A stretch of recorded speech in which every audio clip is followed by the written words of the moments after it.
Hi everyone, my name is Karen, this is my channel RatherBeReading, and today I'm bringing to you my November TBR.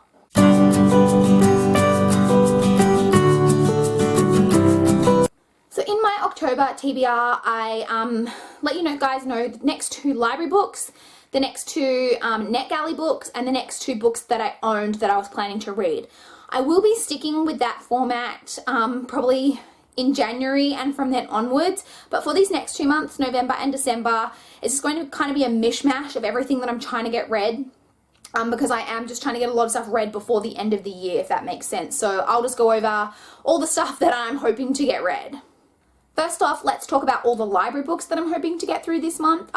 Library books is actually making up a huge chunk of my TBR this month, as I have a ridiculous number of books out from the library at the moment. I think I have 21 or 22 books out from the library, which is just ridiculous, but I'm trying to meet all the challenges for my 50 book Pop Sugar Challenge, and there's a lot of categories that I didn't have books that I owned to satisfy those categories, so I got them all out from the library.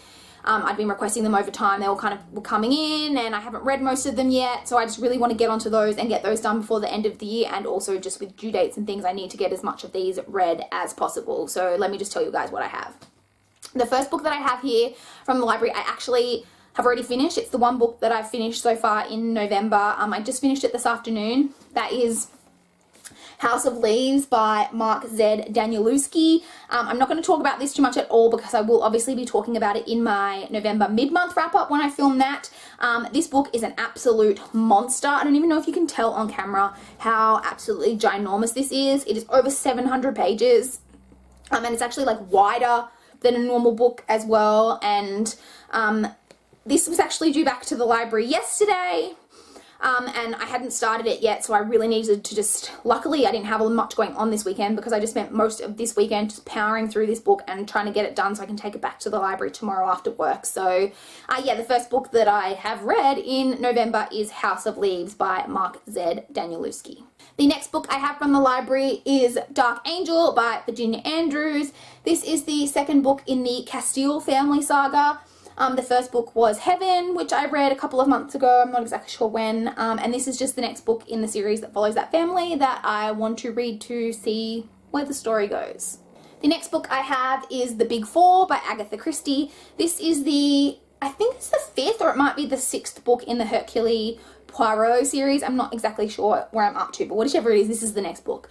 I have been reading those books this year and have been really, really enjoying them. So I want to read this one. The next book that I'm hoping to read is The Ghost of Ravenhill by Emily Rodda. This is the first book in the Teen Power Inc. series. This is obviously really short. It is a children's book. This will take me no time at all, but I want to read this one and I think a couple of other ones this month. So yeah, I've got this one. The next book that I want to read is The Julius House by Charlaine Harris. This is the 4th, I think. So I'm getting confused about which book I'm up to in some series.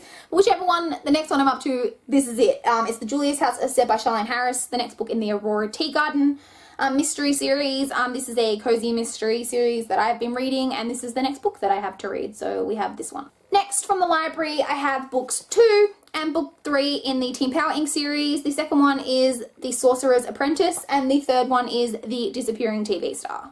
The next book I have from the library that I wanted to get to is Vampire Kisses by Ellen Schreiber. This is the first book in, I think it's just called the Vampire Kisses series. So I'm hoping to read this one this month. And the last book that I have from the library that I'm hoping to get to this month is 172 Hours on the Moon by Johan Harstad. As I mentioned when I hauled this book, I picked this one up to try and comply with the challenge of reading a book that scares you. I've heard amazing things about this book in the past, and actually a couple of people have been reading it on BookTube in October for Halloween. So I'm just really looking forward to getting to this one, and I hope I can get to it in November. Next, I just want to quickly touch on the 2 books from NetGalley that I'm hoping to get to in November, the first of which is The Dead Ringer by Jessie Rosen. This is a YA mystery thriller that I believe follows a main character who moves to a new town, and she's getting a lot of weird stares and people whispering about her, and she discovers that it is because she looks exactly like a girl from the school who committed suicide the year before. And I believe maybe she thinks maybe there's something more to the suicide. She tries to find out that maybe she thinks she's been murdered. I don't know. I just know it's a YA mystery thriller, and that is what I know. So yes, I'm very eloquent. The second book that I want to pick up from NetGalley this month is The Cascade Girls by Alice Arden. I'm not 100% sure what this is about, but I believe it is a YA sci-fi fantasy that I believe is being described to be a Southern Gothic, which just sounds really amazing to me. Yeah, I'm hoping to pick that one up in November as well. And then quickly, some books from my actual TBR shelf that I'm hoping to get to this month, because as I mentioned, I'm hoping to mainly focus on my library pile, but two books that I am hoping to read this month are Siege and Storm and Ruin and Rising by Leigh Bardugo. If you saw my October wrap-up, you'll see that I read Shadow and Bone in October, so I'm hoping to get to these two next so I can finish off this trilogy. And then one final thing that I am hoping to get to in November, and that is the Hunger Games trilogy by Suzanne Collins. I hadn't read Hunger Games when the first Hunger Games movie came out. I read it shortly after because I really enjoyed the movie. I then reread the whole trilogy again when Catching Fire came out, and I then reread it again when Mockingjay Part 1 came out, so I will be rereading it again before I go to see Mockingjay Part 2 when it comes out. It comes out in Australia, I think it comes out the same day in America, but it's the 19th of November. I probably won't see it until a couple of weeks after it's been out in cinemas because I don't like to go when it's super busy and everyone's going, so I hope if I can at least have got through Hunger Games and maybe Catching Fire by the end of November, that then I can read Mockingjay in December, because I'll probably won't see the movie until December. But either way, I need to reread these before I go see the movie, so I thought I'd mention them. So those are some of the books that I'm hoping to pick up in November. There's actually a lot here, so I really hope I can have an amazing reading month in November and get through a lot. Have you guys read any of these books? Let me know down below. I'd love to talk about them. Or what book are you guys most excited to pick up in November? I'd love to know. Please like this video if you liked it. Please subscribe if you want to see more. But that's all I've got for this video today. Bye, guys.